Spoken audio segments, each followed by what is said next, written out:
Hello again, Panthers. This is part 2 of Google Gear in 3 parts. Well, actually, this is part 1B, I suppose, but it is vocabulary time. While we're talking about Chromebooks, I want to make sure everybody's on the same page with some of the vocabulary that's being used. So, Google. What is Google? A lot of you will probably say a search engine, but really it's a company that specializes in lots of different internet searches. It started as a search engine, but now it's into cloud-based computing, software, and with the Chromebook, hardware. Google Chrome, you have it on your computer, you've had it on your desktop computer in your classroom for a while. It is a browser, just like Internet Explorer, Firefox, Safari, any of the other browsers that you might have used. Google Apps for Education. This is a specific part of Google that includes a suite of software that they package for educational use. And Wisconsin became a Google Apps for Education state when they signed a contract with Google.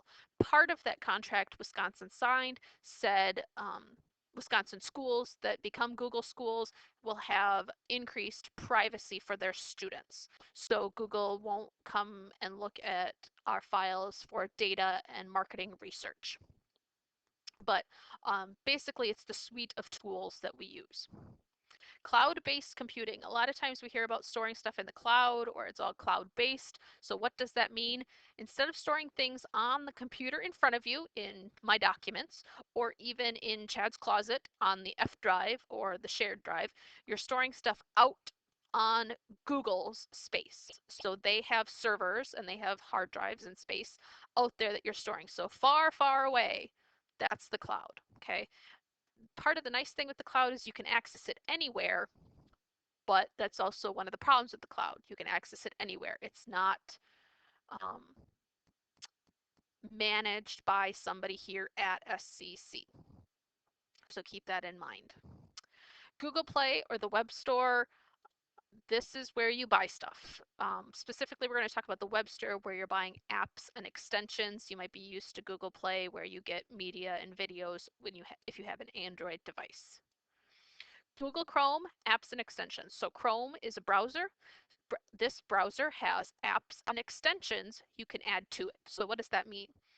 An app is a program you can use in Chrome. It's like an application. So Google Drive is an app that you can use in Google Chrome. An extension is different. An extension is just like what it sounds like. It's an add-on. It's something you add on to Google Chrome to make your time online more efficient. So like a timer or a web clipper or a quick save button.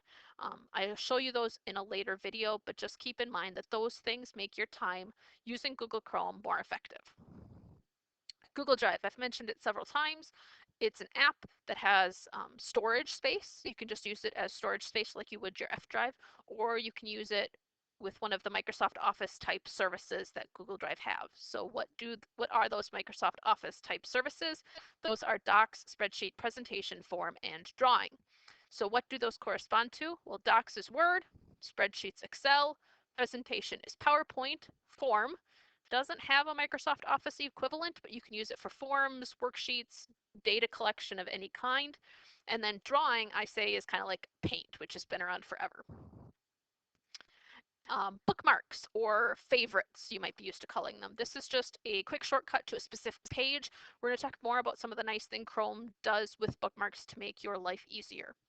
And then a Chromebook. What is a Chromebook? It's a laptop using Chrome for cloud-based activities. So those are the vocabulary you should know. If there's other vocabulary that you hear when I'm doing these videos that you don't understand, my suggestion is go Google it. Okay, somebody out there has explained what that term means.